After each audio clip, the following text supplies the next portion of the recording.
Bonjour. It's so good to be here, and I want to thank Bénédicte so much for inviting me to this conference. And I thought I would start today with reading one of my very favorite writers and one of my very favorite passages. This is from Le Chant du Monde by Jean Junot, who is my favorite French novelist, and I think incredibly not well known in the United States. It's really amazing how few people know about him, but I do my best to spread the word. But I wanted to start with a passage from late in that book. It's a scene where Clara, who is blind, is on a river, and she's with another woman who has sight, but it's Clara who knows it's spring. "It's spring," said Clara. "It'll soon be the heart of spring." "How do you know?" Gina looked at the dead eyes, still the mint leaves. "It smells," said Clara, "and it has its own language." With her finger, she pointed at the noise of the waters, the noise of the full waters in the river, the noise of the clear waters pouring out from the rocks and mountains yonder on the banks. She pointed out layers of rain, flapping a darker hue in their wings. She even pointed to a landslip before Gina had heard the crumbling noise. "How do you manage it?" "The smell," said Clara. "The smell of the earth came all of a sudden. It's clay. It's the edge of a meadow which has crumbled down. It smells of roots." Gina looked at her there, folded in her cloak. That female body, that fine face closed like a stone, sharp as a stone, that face which did not move, that face without eyes. She felt on her wrist the somewhat bony grasp of that hand. "How do you know the meadow?" "I moved about in them all on all fours when I was a little girl," said Clara. "I heard people say, 'the meadow.' I said, 'What is a meadow?' My father stamped his foot in the grass. 'That's what it is,' he said. I heard him stamp his foot near me. Now I call that sort of smell of plants a meadow. You know, those crackling things that people brush with their fingers, those things that smell." She drew near Gina's ear, "that smell like a baby, or like when a man is lying on you." "I know daisies, buttercups, oats, and saffron," she continued. "They're perhaps not the same names as you would give them, but that doesn't matter. They're just names. It's not names that count. Are you listening, Gina?" "I'm listening." "It's not names. I don't quite know how to explain. If you were to close your eyes for a long time and get accustomed to everything with your body, and then if everything changed, meanwhile, on the day you opened your eyes again, you'd know everything. That's how it is. All the things in the world come to me in various places in my body." She touched her thighs, her breasts, her neck, her cheeks, her forehead, and her hair. "They're tied up with me by tiny quivering strings. I myself am spring." I love that. It's just a wonderful passage.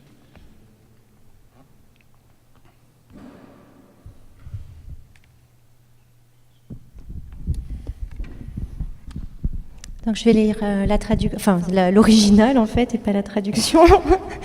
Et juste, je précise que Rash disait que Jean Giono est son auteur favori, que Jean Giono est très peu connu aux États-Unis comme écrivain français, et que donc il fait tout ce qu'il peut pour essayer de répandre la parole. Donc c'est un passage qui vient à la fin du roman, et il y a deux personnages dont une est aveugle, et elles sont au bord d'une rivière. «C'est le printemps», disait Clara. «Ça va être le cœur du printemps. Mais à quoi le sais-tu » Et Gina regardait les yeux morts, toujours pareils à des feuilles de menthe. «Ça sent», disait Clara, «et puis ça parle. » Et, de son doigt, elle montrait le bruit des eaux grasses dans le fleuve, le bruit des eaux claires ruisselant des rochers et des montagnes, là-bas, sur les rives.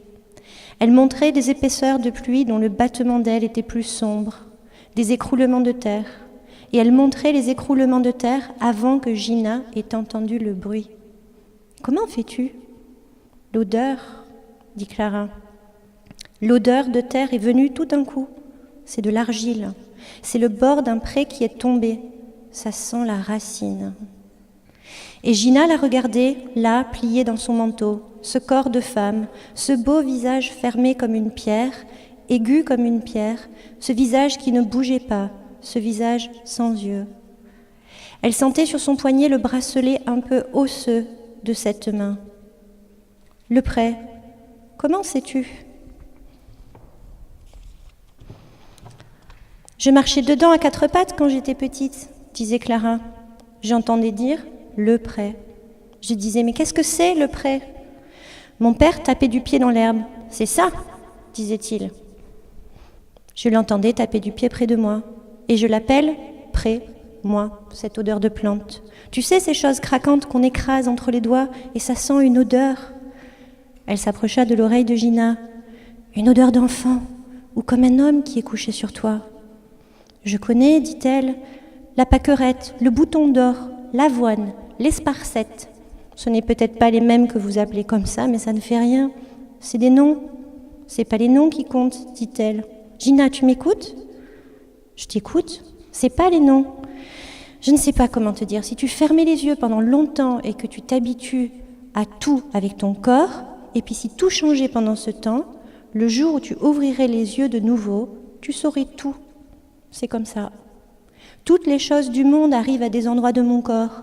Elle toucha ses cuisses, ses seins, son cou, ses joues, son front, ses cheveux.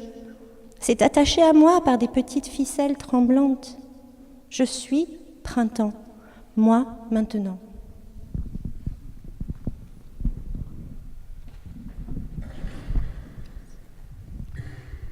That's beautiful. In any language. And I thought that would be a good segue into what I'm going to read from to start off tonight, from my novel Above the Waterfall, because in some ways, like Clara, my principal character, Becky, is someone who has to see the world in a different way. And just as Claire has not been able to see anything because she is blind, my character, Becky, in the novel Above the Waterfall, has seen too much. She's seen her teacher killed in a school shooting, and this has caused her to become mute, unable to speak for months. And it's only when she's finally able to be out in the woods, to be out by herself, that she's able to come back and to speak again. But she has to start with language. And the first word that she speaks after months of silence is when she is looking for what's called a watershed. And that's where the water comes off the face of a cliff. And she sees it, and she didn't know what a watershed was, in the sense of the wider idea of the word being, in a sense, like a gorge, the top where water comes down. But she touches it, and I wanted to evoke Helen Keller. And she touches that, and she says the word watershed, and so she begins to speak again. Later, because of another traumatic event, she feels she will have to relearn a way to speak, a way to, as she says, match word and wonder and world. And she finds her way through reading Hopkins. She loves Hopkins. She loves the intensity of his language. She loves the way he sees the world so deeply. And so in the narration I would have with Becky, I wanted to try to create a voice unlike any voice I'd ever written. One that I hope is poetic, in a sense, as poetic and as intense as possible. Becky is attempting to be in the world as much as possible, to connect to the world as deeply as possible. She does not want to live in the past or in the future. She wants to connect. And so when I did this voice for her, I wanted her to be that close to the world. And she also has a deep love of cave art, particularly Lascaux, because she feels like when she sees the pictures of Lascaux and the pictographs, that she recognizes there a sense of where humans were so much in the world, but in a sense, such a small part of it. And also just the idea of the language. So I'm going to read some passages where she sees that. And the first one is in where I live in the North Carolina mountains, we have very tall flowers called black-eyed Susans. And in September of the year, they blossom, and they're very beautiful. And this is a scene late at night, or almost dark. And Becky, she loves to go out and just watch the flowers as the darkness comes, and the only thing that's left is finally just the bright yellow of the petals. Though sunlight tinges the mountains, black leather-winged bodies swing low. First, fireflies blink languidly. Beyond this meadow, cicadas rev and slow like sewing machines. All else ready for night except night itself. I watch last light lift off level land. Ground shadows seep and thicken. Circling trees form banks. The meadow itself becomes a pond filling. On its surface, dozens of black-eyed Susans. I sit on ground cooling, soon dew damp. Near me, a mold-board plow long left. Honeysuckle vines twine green cords, white flowers stretched like Christmas lights. I touch a handle slick from wrist shifts and sweaty grips. Memory of my grandfather's hands, calluses round and smooth as worn coins. One morning I'd watched him cross the field, the still o'er rippling soil. In its wake a caught wave of Cillian shine. But this plow has wearied into sleep. How long lying here? Perhaps a decade since saplings and sawbriar rise amid broom sedge. Above all else, those bold yellow blossoms in full petaled bloom. What has brought me here? A deer emerges from the woods, nose up, stilt step, then steadying pause.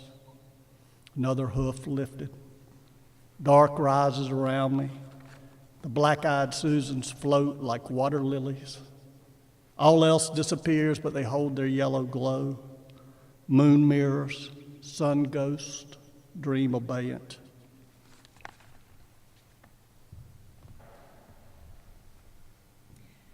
J'espère que vous ne m'en voudrez pas si je ne traduis pas la totalité de l'introduction faite par Ron Rash. Je vais vous en donner la substance.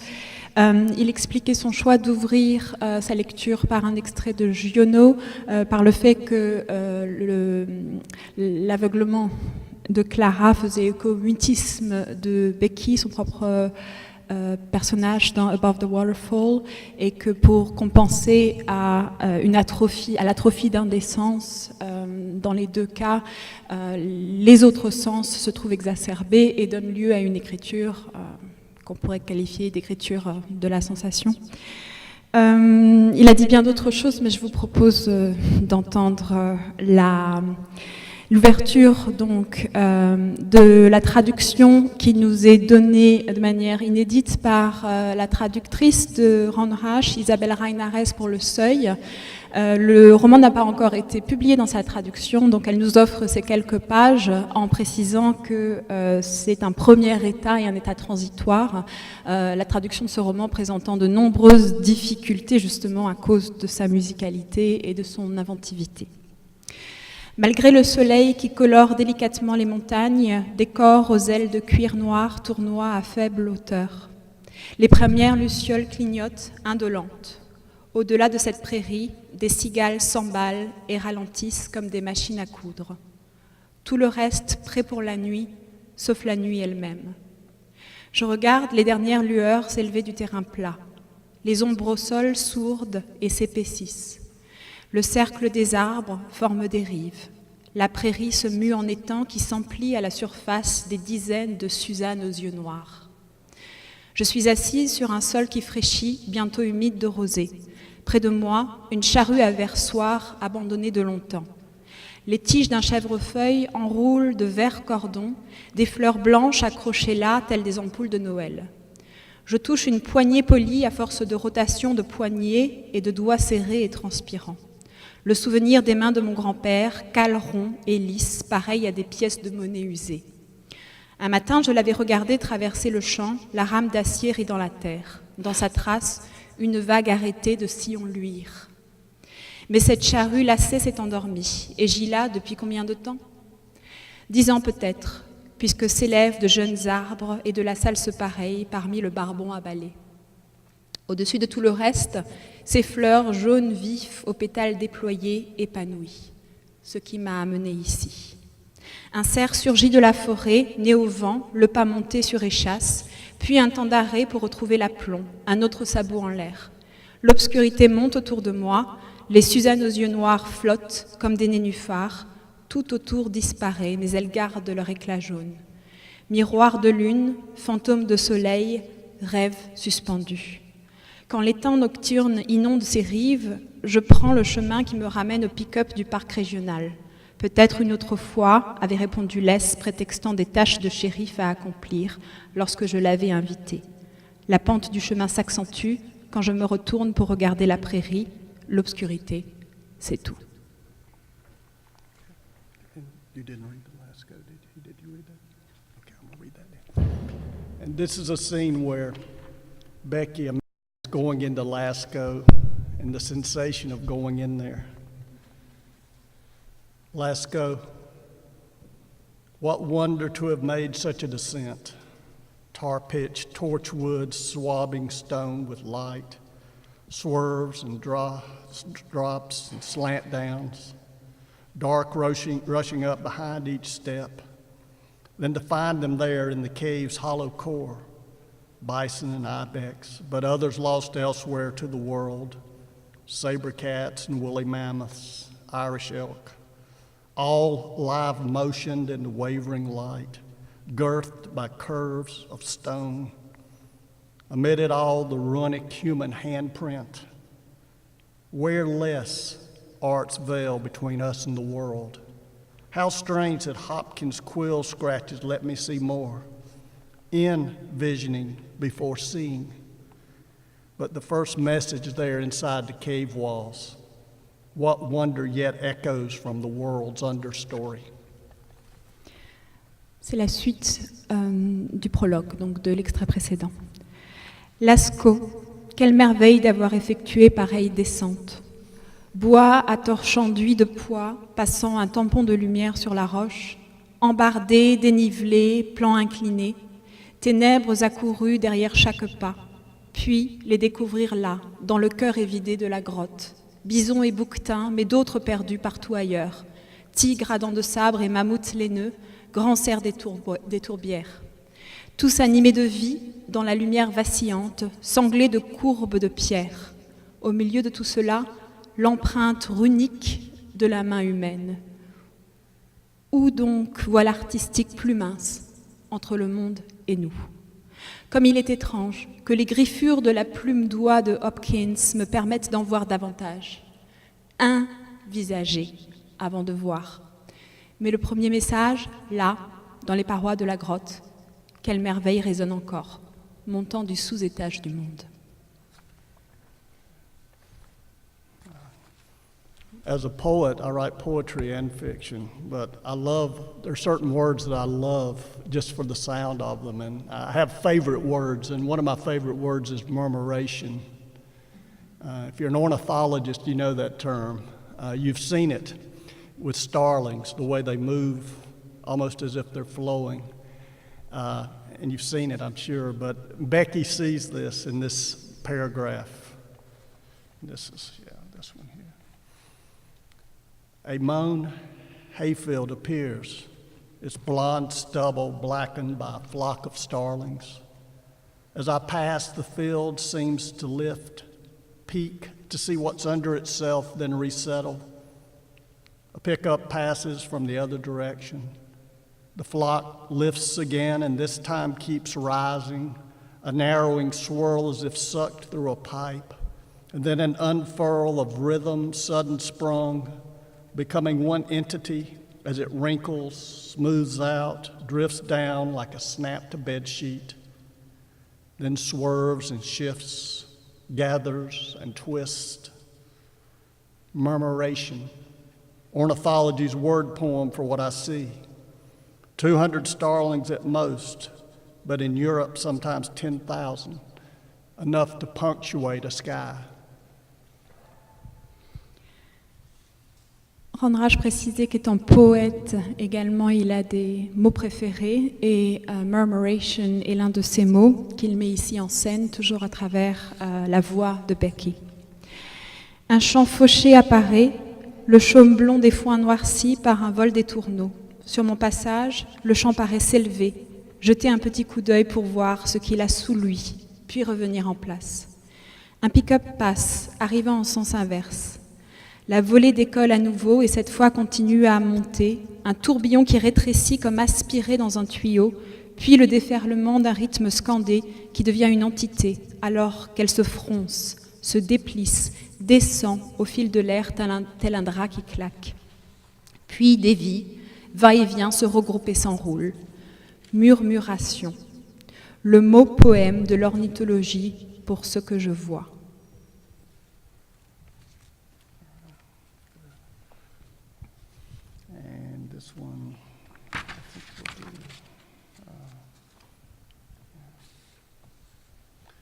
I'm very lucky in that I grew up, I spent so much of my childhood with my grandparents, well, my grandmother. My grandfather died when I was young.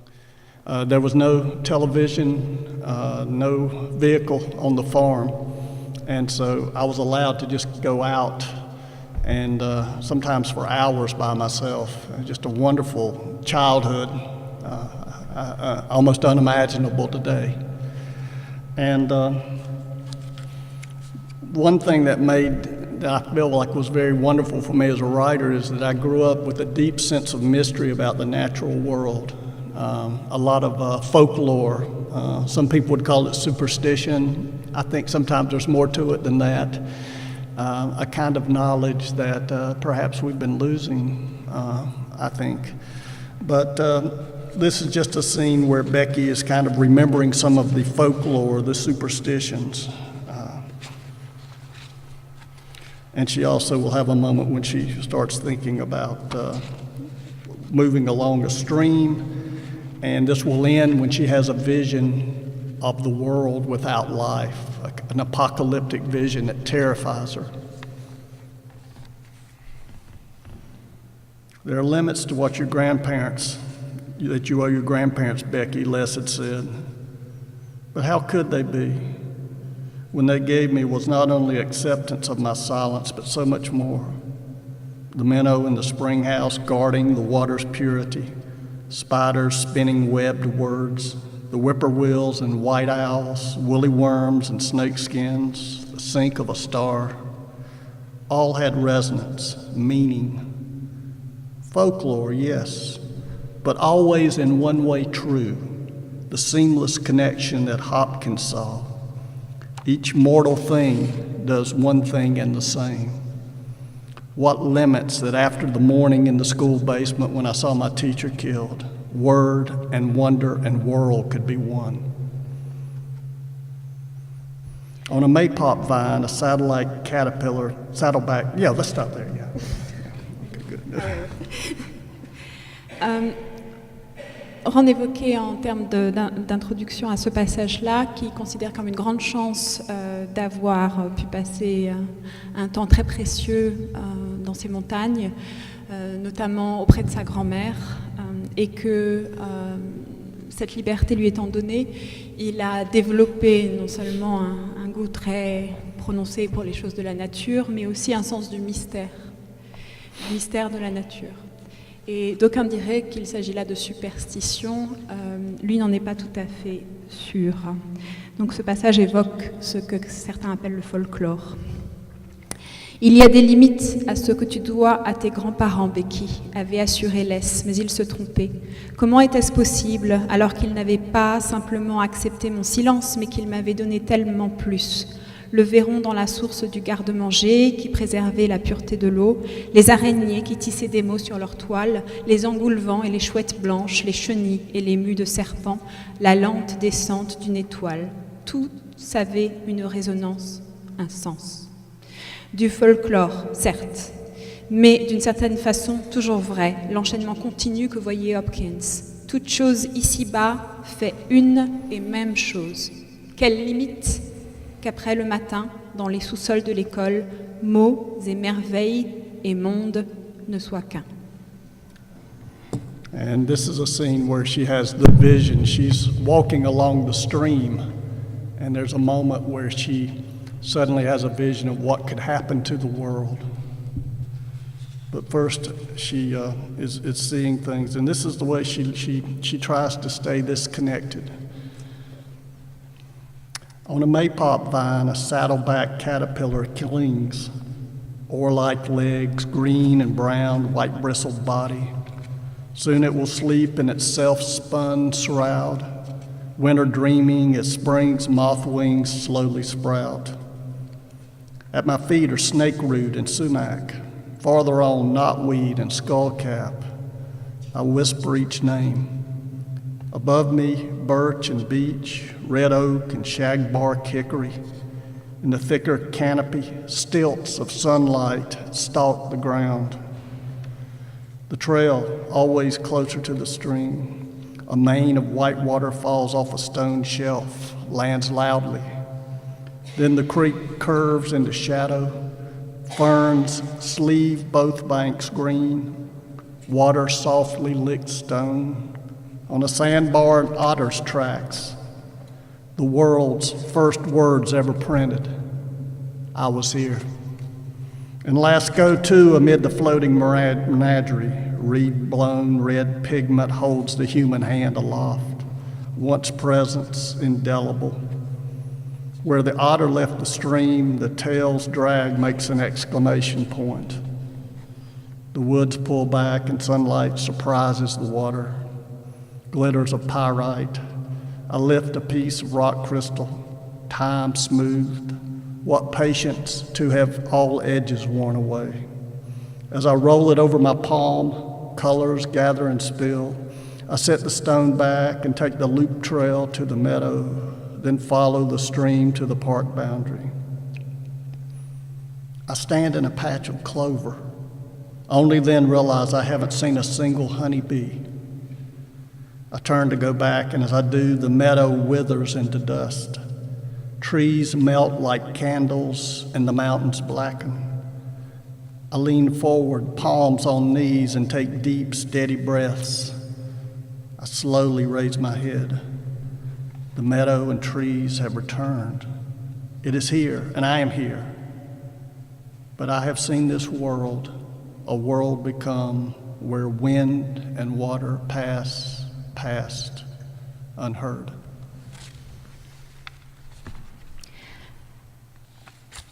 À une tige de passiflore s'accroche une chenille, acaria stimulée, des pattes comme des rames, un corps vert et brun piqué de poils blancs. Bientôt elle dormira dans le suaire qu'elle se sera elle-même tissée, rêvant le temps de l'hiver tandis que poussent de printanières ailes de papillons de nuit. À mes pieds, le patoir, rugueuse, et le sumac, plus loin la renouée et la sutélaire casquée. Je murmure chaque nom. Au-dessus de ma tête, hêtre et bouleau, chêne rouge et noyer blanc. Là où le couvert des arbres est plus dense, des échasses de soleil sillonnent le sol. Le chemin se rapproche en zigzag du ruisseau. Une crinière d'eau vive dégringole d'une saillie rocheuse, arrive en bas à grand fracas. Puis le ruisseau vire et s'enfonce dans l'ombre. Des fougères manchonnent les rives de verre. L'eau vient doucement lécher les pierres. Sur un banc de sable, les empreintes d'une loutre, les tout premiers mots du monde, jamais imprimés, j'étais là. À Lascaux aussi. Au milieu de cette ménagerie flottante, du pigment rouge soufflé au roseau retient en l'air la main humaine. Indélébile présence passée. À l'endroit où la loutre est sortie du ruisseau, la trace de la queue dessine un point d'exclamation. Les bois reculent et l'éclat du soleil surprend l'eau. Miroitement de pyrite. J'attrape un morceau de quartz, poli par le temps. Quelle patience pour que toutes les arêtes en soient usées. Je le roule dans ma paume, les couleurs s'assemblent et s'éparpillent. Je repose le caillou, prends le chemin en boucle pour gagner la prairie avant de suivre le ruisseau jusqu'aux limites du parc. De l'autre côté de la route, j'aperçois une camionnette du service de gestion de l'environnement. Un employé de l'hôtel muni d'un sac poubelle noir ramasse les poissons morts. Tandis qu'il remonte le long du ruisseau, les urubus à tête rouge volent de branche en branche à grands battements d'ailes. C'est tout comme tous les catardis, ils sont muets. Les pieds dans une touffe de trèfle, je prends soudain conscience que je n'ai pas vu une seule abeille. Je pivote sur mes talons pour repartir. C'est alors que la prairie se fane et part en poussière. Les arbres fondent comme des chandelles et les montagnes s'assombrissent. Je me penche en avant, les paumes sur les genoux, et je respire à grands coups réguliers. Je relève la tête lentement. La prairie et les arbres sont revenus. Elle est là, je suis là, mais j'ai vu ce monde. Un monde devenu où vent et rivière s'en vont ignorer. I'm going to finish with 3 poems.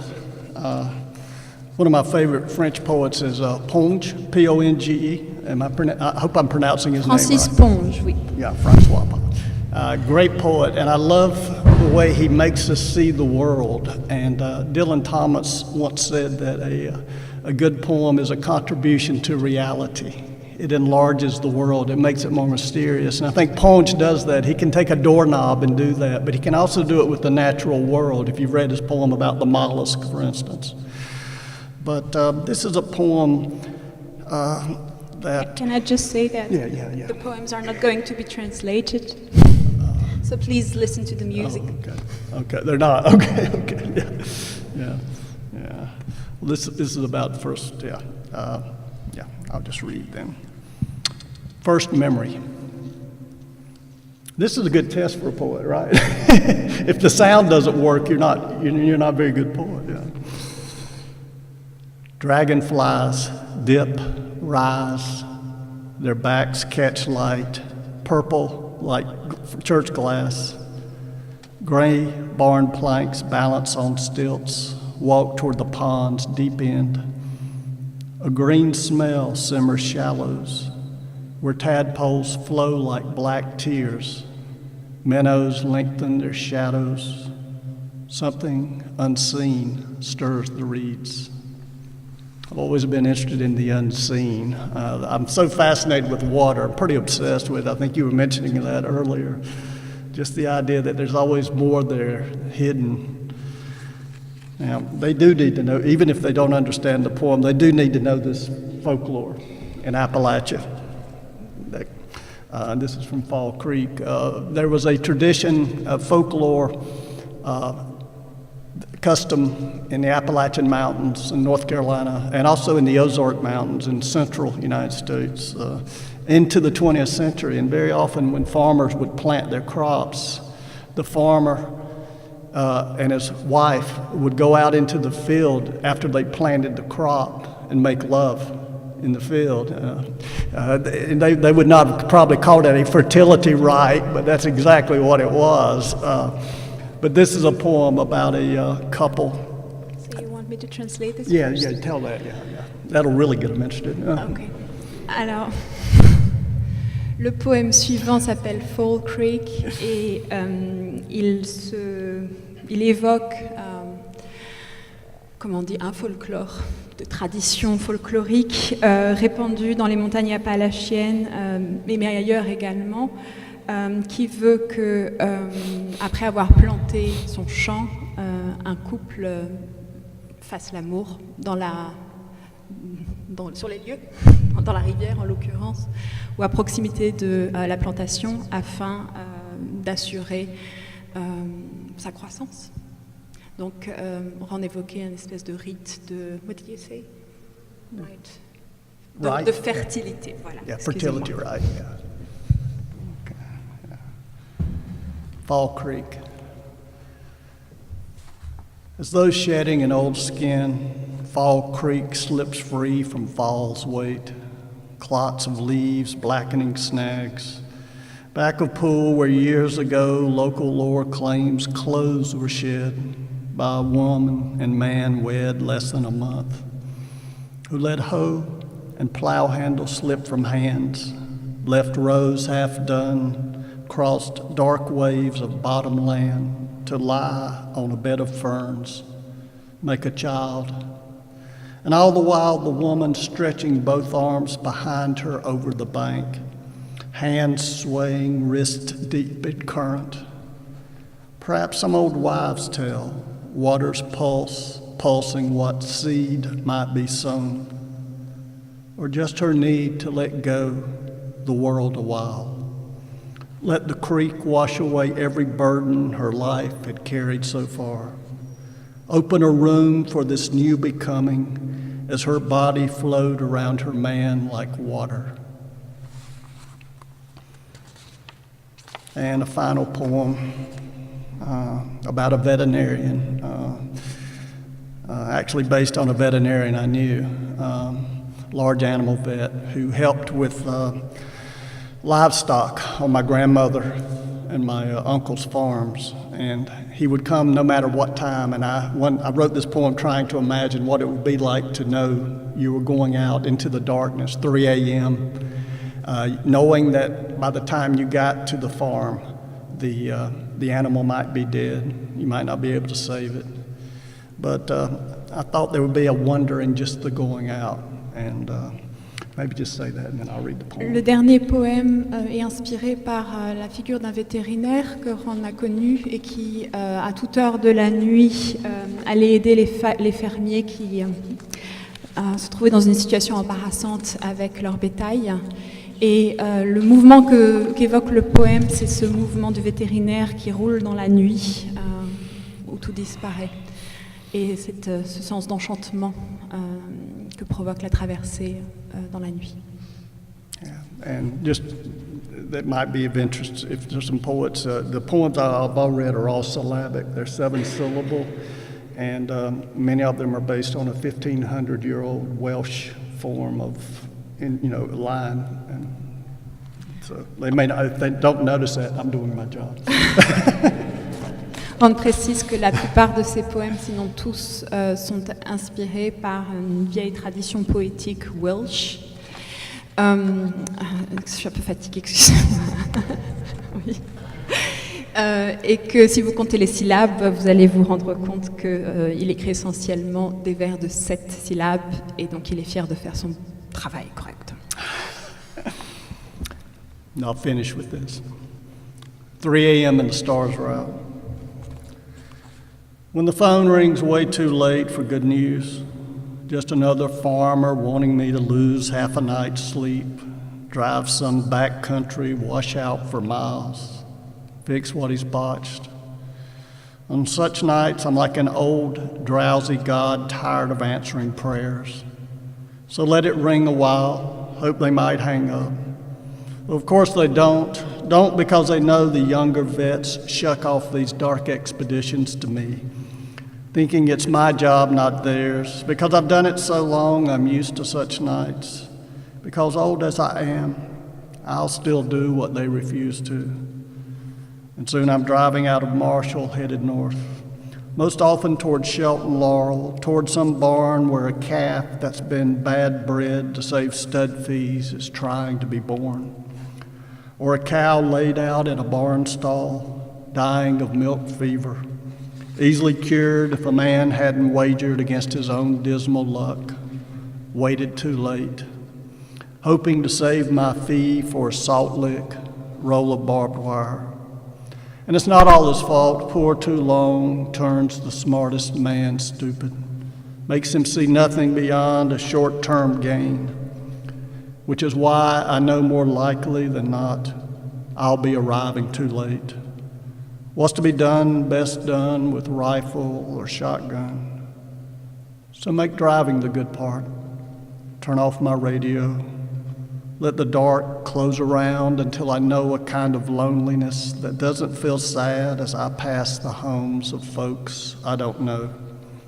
May never know, but wonder what they are dreaming, what life they wake to, thinking such things, or sometimes just watching for what stays unseen except on country roads after midnight, the copperhead soaking up what heat the blacktop still holds, foxes and bobcats. One time in the 50s, a panther, yellow eyes bright as truck beams, black-tipped tail swishing before leaping away through the trees, back into its extinction. All this thinking and watching, keeping my mind off what waits on up the road. Worst of all, the calves I have to pull one piece at a time, birthing death. Though sometimes it all works out. I turn a calf's head, and then like a safe combination, the womb unlocks, calf slides free. Or this night when stubborn life got back on its feet, round eyes clear and hungry, my IV stuck in its neck. And I take my time packing up, ask for a second cup of coffee, so I can linger a while in the barn mouth watching stars awake in their wide pasture. Merci beaucoup.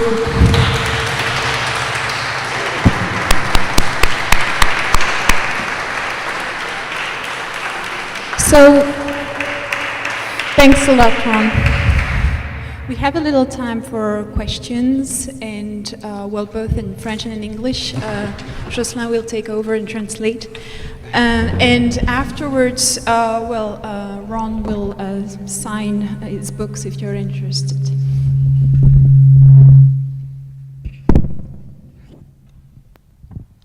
Donc, y a-t-il des questions dans la salle? Si les questions sont en anglais, posez-les directement à Ron, et sinon je me ferai un plaisir de traduire.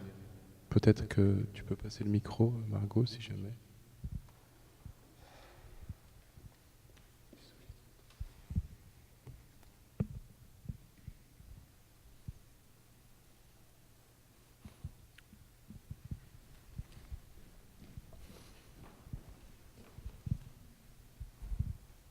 Well, thank you for the presentation.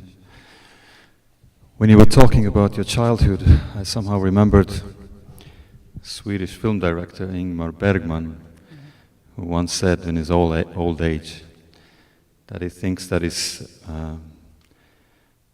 the whole of his work was a dialogue with his childhood. And I just wondered if you have a similar feeling or experience. And you also said that it's a childhood that very few people will have nowadays. So how do you think this will change the face of literature in general? Yeah, those are good questions. I think the great gift of my childhood, I think, was the sense of mystery, but also that connectedness to the natural world. I feel like that has been a great gift to me, and it continues to be. And I love the theme of this event. You know, the idea of enchantment, and I certainly feel that connection. And maybe we can stop there, and I'll finish the second part. Yeah. À la question qui nous renvoyait à partir de l'utilisation d'Ingmar Bergman à la question de la création artistique comme un dialogue permanent avec l'enfance, Ron Rash a répondu que, qu'en ce qui le concernait, l'héritage principal qu'il retirait de son enfance était un sens du mystère, hein, qu'il en était très très redevable à cette question du mystère qui enveloppe le monde, et de par le mystère également cet enchantement qui nous réunit aujourd'hui sous la thématique du colloque. I think what I found, I think one reason I wanted to write this particular novel, because I'm known as a pretty dark novelist. I very often write very troubling work. One reviewer once said I was implacably grim, which delighted my brother. He loves things like that.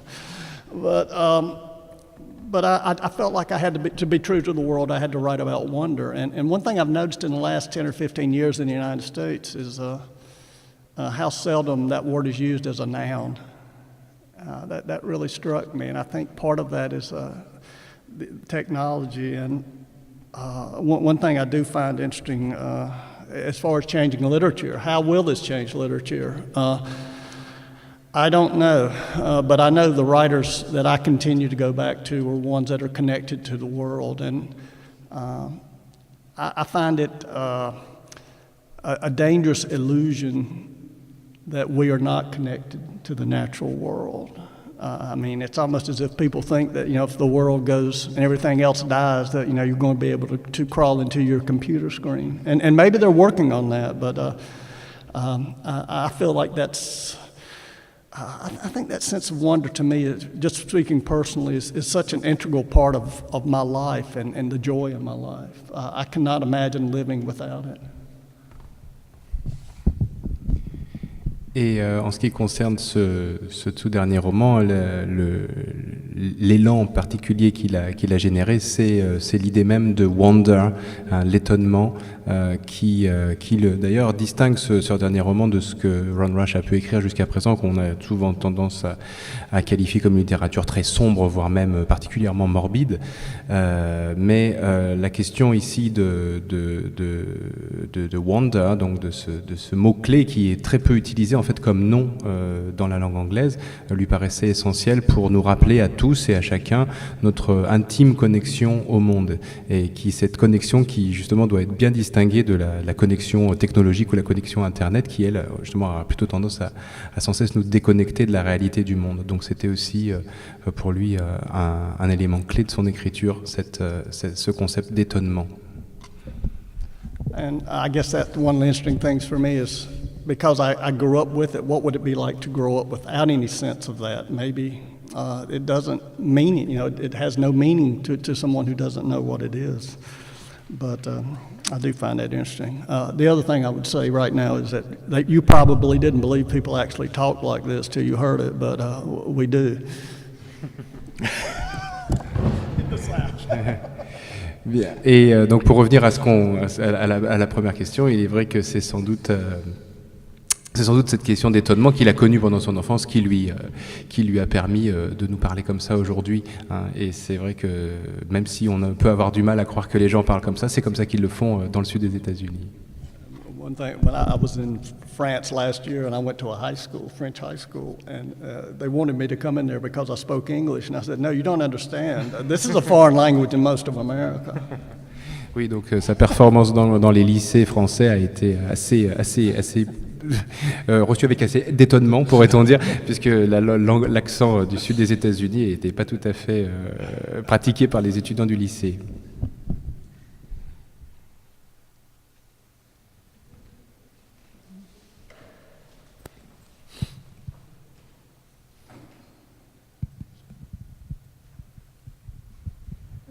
From the first bit that you read from the French writer, is it Giono? Giono. Giono. Giono. Okay. That sounds Italian. Anyway, the part where Claire knows that it's spring by the smells, but then a little later in that you say you read that she says it's not names that count. And I'm just wondering and you said you love that passage. Yeah. As a poet and a fiction writer, how do you account for it not being the names that count? Well, that's Claire. I mean, but I think to me that's an interesting scene, because for her it's almost as if it's so much sensation. It reminds me of John Keats saying, "Oh, for a world of mere sensation," and for her, she's even beyond that. Most poets, including myself, are not. I love words too much. I want to name things. I'm like Ponge in that sense. But for me, I just love the way that she is so immersed in the natural world, and that, in a sense, it's the people around her who are blind. She sees, as in King Lear, Shakespeare says, Gloucester, after he's blinded, he sees feelingly. She sees feelingly. Une question qui renvoyait au roman de Giono et qui semblait remiser un petit peu la valeur des mots, ce qui paraît étrange pour un poète. Ron Rash a dit qu'évidemment, lui, en tant que poète et écrivain, il était très, très attaché aux mots, mais que ce qu'il aimait, c'était l'idée de pouvoir dans ce personnage de Claire qu'on trouve dans Le Chant du Monde, s'immerger, hein, être plongé dans une expérience au-delà des mots, et peut-être de voir par les sensations, pour paraphraser une citation de King Lear. But one thing, I think one reason I'm so attracted to Juno is that just the idea of how connected landscape and the human are. They're inextricable, and I also love that about the Swiss writer Rameau and Mo Yan, the Chinese writer. That if you've read Red Sorghum, I love that sense of the characters being so connected to the landscape. Not always in positive ways, but nevertheless that deep connectedness. Et l'un des éléments qui rend Giono si cher à son cœur est cette absolue fusion entre l'individu et le paysage. Pas forcément une fusion d'ailleurs très, très agréable ou forcément très, très plaisante, cette fusion absolue qu'on retrouve également chez des auteurs suisses ou chinois. And one aspect in my work that I tend to stress is the idea of landscape as destiny. That in a sense, the landscape one is born into affects someone so much psychologically that, in a sense, the destiny is immersed in it. I'm fascinated with that idea. Et l'une des idées clés de l'écriture de Ron Rash serait peut-être la collusion entre le paysage et le destin, comme si finalement le fait d'être né dans un paysage écrivait pour nous notre destin. C'est une idée qui le fascine.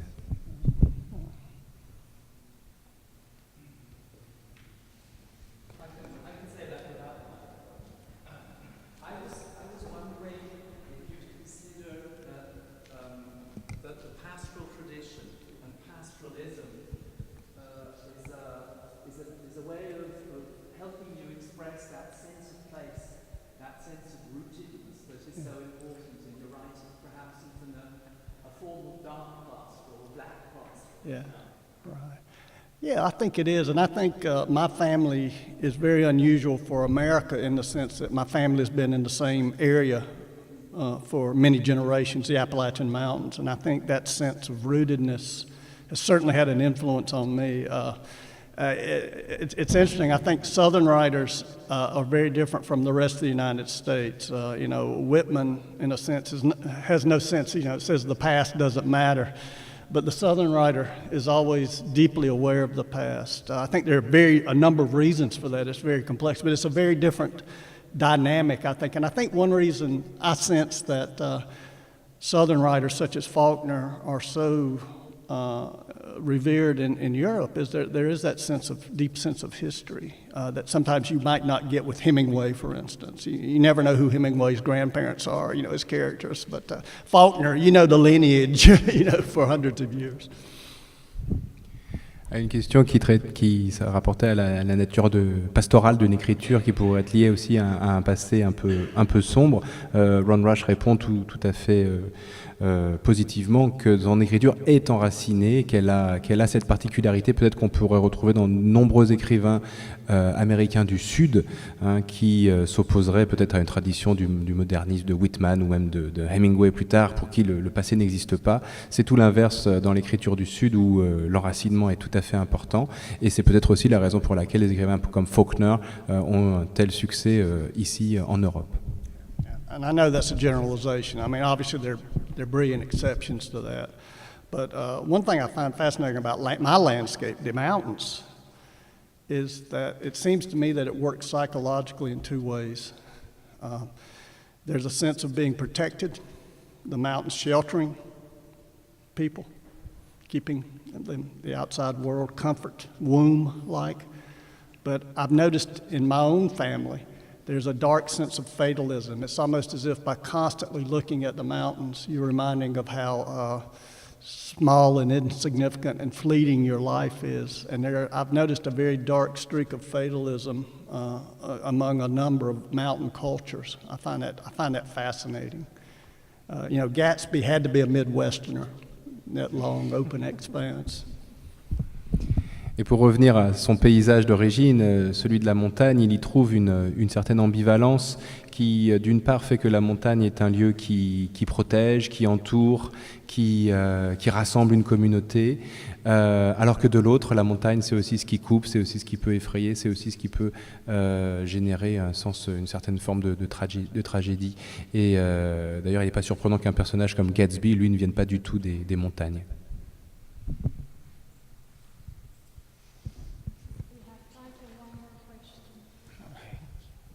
Okay. You talked about the way in which your experience in growing up in a rural atmosphere affected your writing, and when you talk about when you read started by reading Jean Genot, and then we heard that Hopkins, Dostoevsky were important influence, and of course when we hear you, we hear also those intertextual echoes of Hopkins, for example, in some of your poems. So my question is, how and when did you discover poetry and all that literature? Oh, wow. Well, I wasn't always out in the woods, but I was very introverted as a child, like most writers, I think, and I loved to read. But there was one moment when people ask me this that I always go back to. Well, two things I think happened. One, when I was 4 and 5 years old, I had a problem with speech, and I became very self-conscious about speaking because people would laugh. You know, I couldn't pronounce certain words. So that made me, I think, more of a listener, which was a great gift for a writer.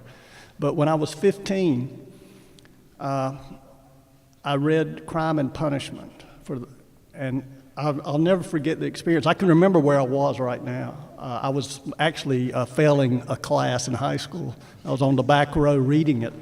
And there's a scene about 60 pages in where the pawnbroker is killed by Raskolnikov. And I remember this, one of the most vivid experiences of my life. It really was. It was for the first time. Until then, I'd always entered a book. But this time, the book entered me. And I remember just being, in a daze. And I just couldn't believe that splotches of ink on a page could do that to me. It was just, I'd read before, but that was the book. And I think that's the book that made me probably want to be a writer, because to think of that, and I still find that one of the most wondrous things that when that someone is giving you splotches of ink on a page, and you can react so strongly to that. But I would also argue that reading literature is the most interactive of experiences, because for the characters to become real, in a sense, we work together. It's an act, I think, of communion, and to me, that's one of the great delights of reading. I'm actually going back. I just finished rereading all of Shakespeare's plays.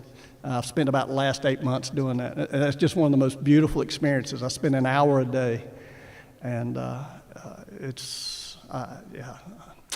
people who don't read, I don't understand. I don't scorn them. I just feel sorry for them, that they're missing out on this.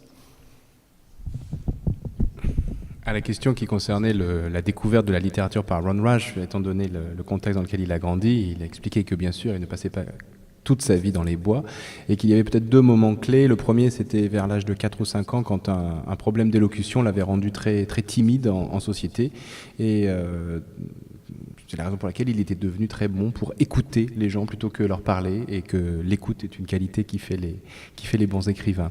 Et la deuxième expérience, est peut-être plus une épiphanie de lecture, c'était la lecture à 15 ans de Crime et Châtiment de Dostoïevski, et notamment de la scène du meurtre. Et il se rappelle encore qu'il était en train de sécher un cours de lycée à ce moment-là, et qu'à partir de ce jour-là, il a vraiment compris le pouvoir de la littérature, pouvoir auquel il reste très attaché, et qui l'a fait récemment relire toutes les œuvres de Shakespeare, et qui le fait s'interroger sur la raison pour laquelle certaines personnes ne lisent pas, et la perte que cela représente. Voilà, je crois que...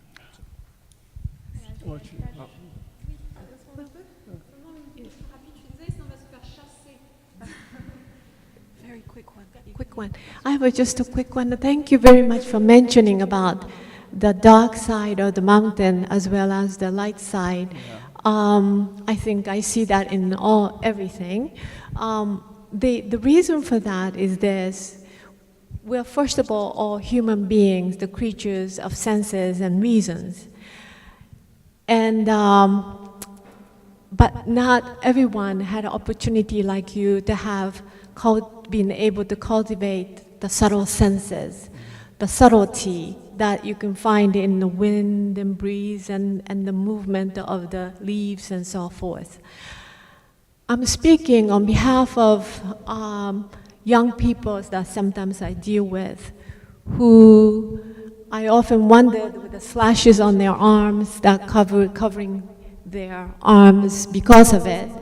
And I wondered, and when I talked to them, that they like to slash because it feels good.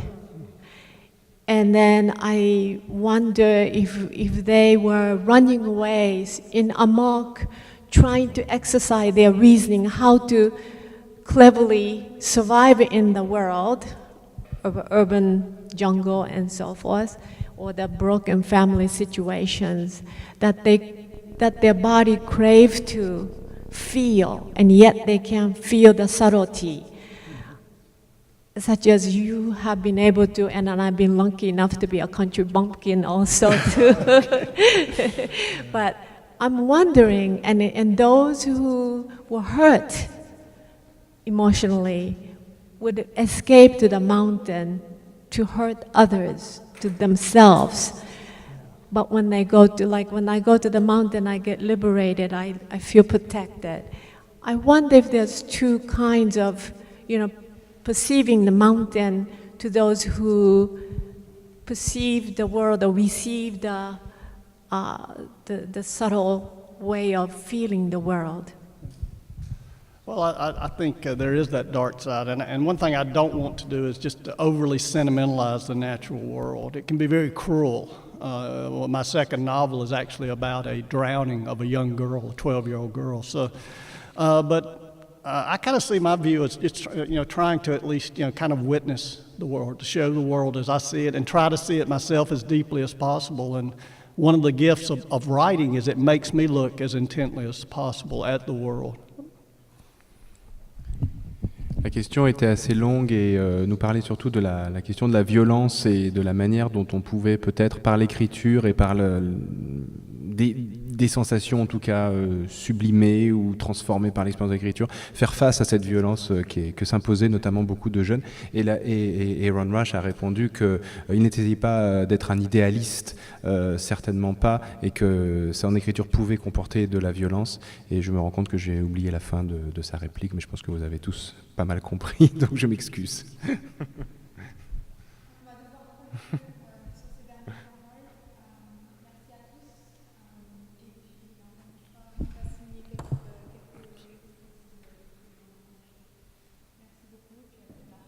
Merci, oui. Merci. The question was so long, I missed the last word of your answer.